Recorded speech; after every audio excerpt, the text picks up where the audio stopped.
I apologized for the behavior of my mother-in-law, who openly berated me in front of our relatives during my father-in-law's 60th birthday celebration. She not only called me unattractive but also incompetent, making me feel humiliated and ashamed. Where was my supportive husband, always so attentive? Was he taking care of our daughter? He was nowhere to be found. As soon as I arrived at my in-laws' house, feeling perfectly fine, my mother-in-law suddenly complained of severe back pain and became unable to move. She handed over all the party preparation work to me. Later, she continued to belittle me in front of the guests who had come to celebrate my father-in-law, turning what should have been a joyous occasion into a somber one. Then my father-in-law stood up and broke the tense silence with a single phrase that triggered a series of unimaginable events. "Is that all you have to say?" I'm Sarah, 35 years old. 6 years ago, I married my husband Michael, who is 3 years younger than me. We have a 5-year-old daughter. My mother-in-law seemed displeased with me since I was older than her son. Whenever I visited her house during holidays, she made sarcastic remarks in my husband's absence. I wish I had a younger, more vibrant daughter-in-law, not someone with age spots like you. Do I really look that old? I would ask. Yes, very. Don't you see your own face in the mirror every day? It hurt to be criticized about my appearance, but I thought it best not to make a big deal out of it since we only met a few times a year. However, this seemed to irritate her more, leading to harsher words. You're quite thick-skinned for an old woman. You don't get upset no matter what I say. I find it annoying that you don't show a shred of modesty. What could I say to my mother-in-law, who only spoke words that left me at a loss? In front of my husband, she hid her true nature and spoke kindly to me. He seemed unaware of her mistreatment, and if I vented my frustrations, I would likely be blamed, so I held back. Visiting her house felt burdensome, but this was a significant celebration for my kind father-in-law's 60th birthday. Many relatives were gathering for a grand event, so I decided to attend. My father-in-law is a quiet man who subtly shows kindness. When I'm feeling down due to my mother-in-law's harsh words, he gently approaches me and says, "Sarah, if you're having a hard time, feel free to tell me. If it's all right, I'd like to be there for you." I wondered if he knew about my harassment, but to protect me from further mistreatment, he refrained from openly supporting me. To celebrate my warm-hearted father-in-law, our family left early in the morning and drove 3 hours to their house. I was feeling under the weather with a low-grade fever and lingering fatigue, so Michael did all the driving. Upon arrival, my mother-in-law greeted us cheerfully. Well, look who's here. It's been a while, Michael. You should visit more often. Oh dear, you look tired. I've been driving non-stop, so it can't be helped, Michael replied. I see you've worked hard. I'll get the bed ready. Why don't you go rest in the back room? I think I'll take you up on that. Sarah, you should rest too. You've been taking care of the kid in the car, and you don't seem well. Oh dear, Michael, didn't you know? I called Sarah yesterday, and we plan to go shopping together for the celebration. You go and rest, Sarah. Once you put the luggage down, we'll head out. No such communication had occurred. Exhausted from looking after our energetic 5-year-old daughter, I wanted to rest too. Since Sarah's not feeling well, let her rest. You can do the shopping, Michael suggested. But it's your father's big celebration. I want to choose the best ingredients with Sarah. Sarah, you'll keep your promise, right? She left me no room to refuse, forcefully pulling me back into the car. She glared at me and snapped, I don't think you need time to rest. Then she smiled brightly and said loudly, thank you for driving. I'm so happy. Knowing that opposing her would ruin the day, I reluctantly got into the driver's seat. I'm fine, Michael. You rest. I'll go shopping with her. As I tried to hand over our daughter to Michael, my mother-in-law took her and seated her in the child's seat. Looking after the child is a mother's duty. Well, Michael, we're off. Once in the passenger seat, she began berating me. You can't even look after your child properly. Stop using Michael for your convenience. You're just an incompetent daughter-in-law who's only aged. Her sweet facade remained as she waved goodbye to Michael, who remained oblivious. I drove my husband's unfamiliar car toward a large supermarket. Of course, my mother-in-law couldn't stay quiet during the drive. She began lecturing me right away. I'll make you regret lazing around while making my son drive. Mother-in-law, please don't say such scary things. I've been feeling feverish and fatigued since this morning. Your poor health is due to your bad management. Also, your crow's feet have increased and the spots on your cheeks have darkened. I can't even bear to look at you. Your skin has lost its elasticity. I had no energy to respond to her harsh words and barely managed to nod along until we arrived at the supermarket. I wondered how other daughters-in-law managed to endure such treatment from their mothers-in-law. My high-spirited mother-in-law jumped out of the car without a word of thanks and swiftly handed me 2 shopping carts. "You're so slow. Get a move on." When I tried to avoid the crowds, she swiftly moved forward, filling the shopping basket with luxury foods like USDA prime beef, crab, salmon roe, and melons. Then she started adding items that were clearly not needed for the day. "Mother-in-law, do we need these urgently?" I asked. "We're bulk buying so we don't have to come to the supermarket again and again. You should know that without being told," she replied. Feeling helpless, I let her do as she pleased. By the time we finished shopping, the 2 carts were piled high. "We're going to check out. Hurry up. Stop dawdling." Despite her rush when it came time to pay at the counter, my mother-in-law showed no intention of taking out her wallet.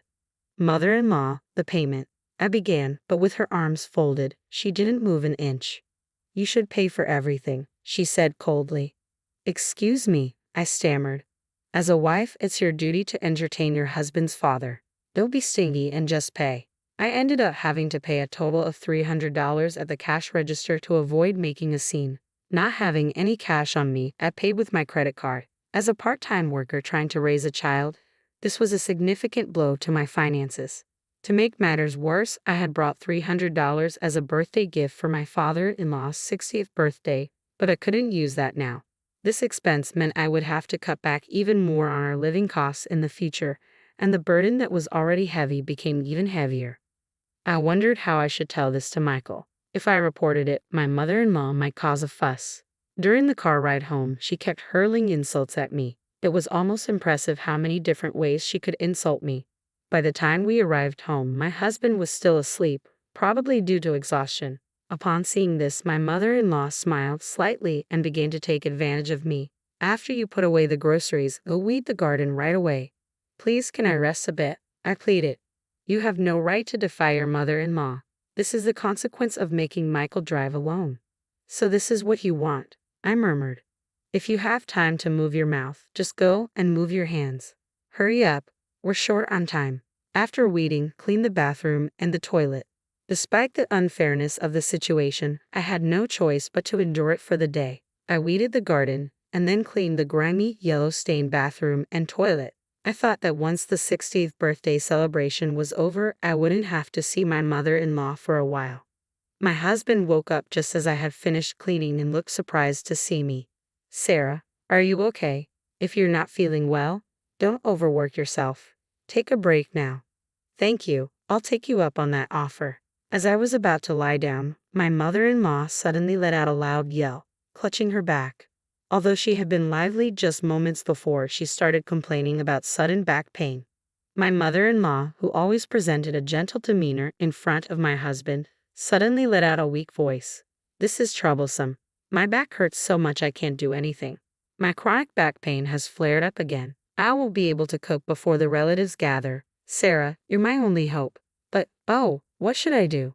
As much as her sorrowful demeanor seemed staged, if her chronic back pain was genuine, it would indeed be impossible for her to stand in the kitchen. Reluctantly, I pushed my worried body, asked my husband to look after our daughter, and started cooking. "Sarah, are you sure you're okay?" Michael asked.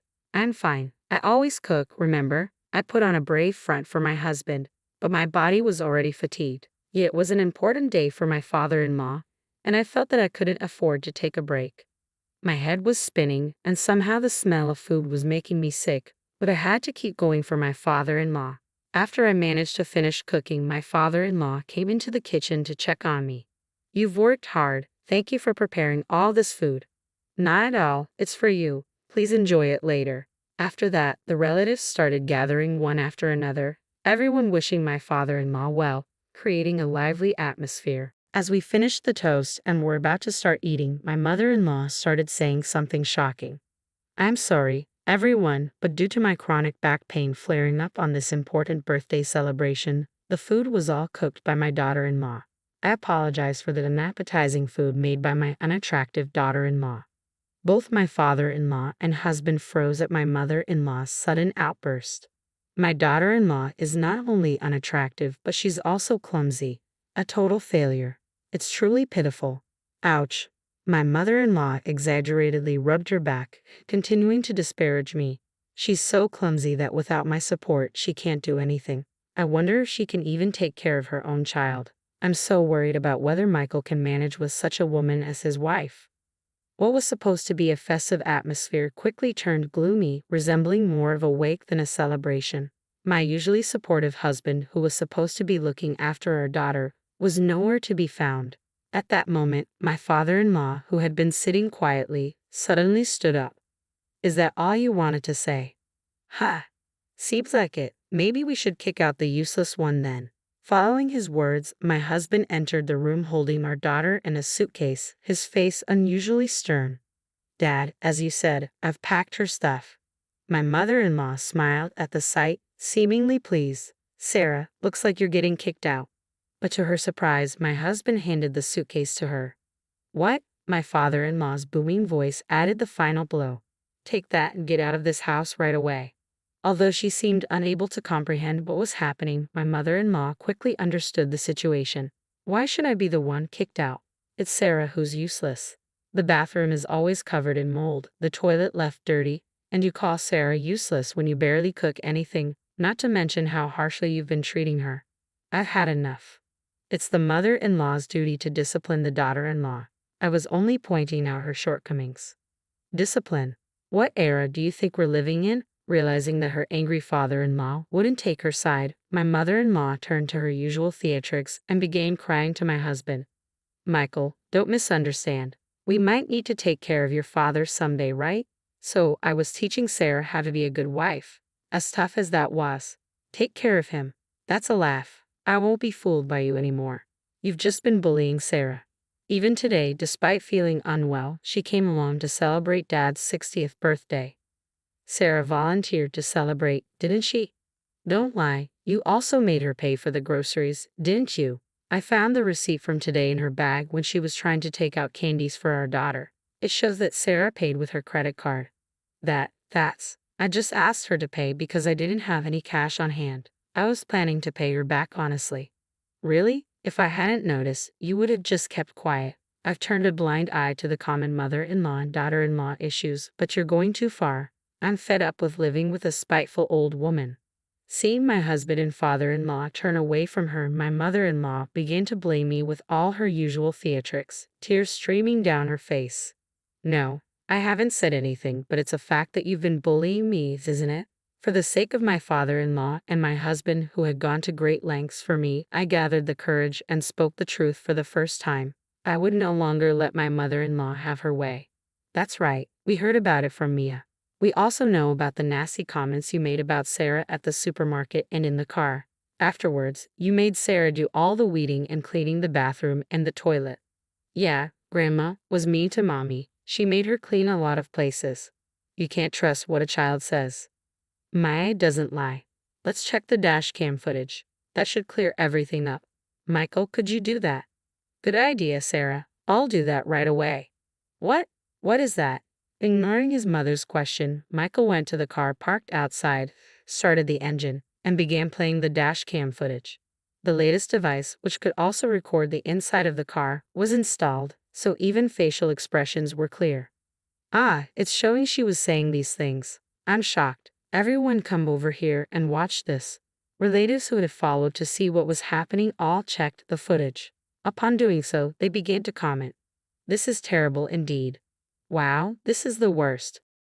Mother-in-law, who had stayed in the house insisting she wasn't at fault, began to panic as the atmosphere grew tense and ran barefoot toward the car. Everyone was taken aback by her swift movements despite her supposed back pain. So the back pain was just an act then. I'm all better now, she said, casually responding to my words. She tried to awkwardly seat herself in the driver's seat to turn off the dash cam. But she was firmly held by my father-in-law, making it impossible for her to move. Stop this right now. Don't look, she screamed, but no amount of pleading could help her. With all her misdeeds exposed, my mother-in-law, stunned and speechless, sank down helplessly. That's when my father-in-law casually handed her a single piece of paper. I filled in my part. You just need to write your part and submit it.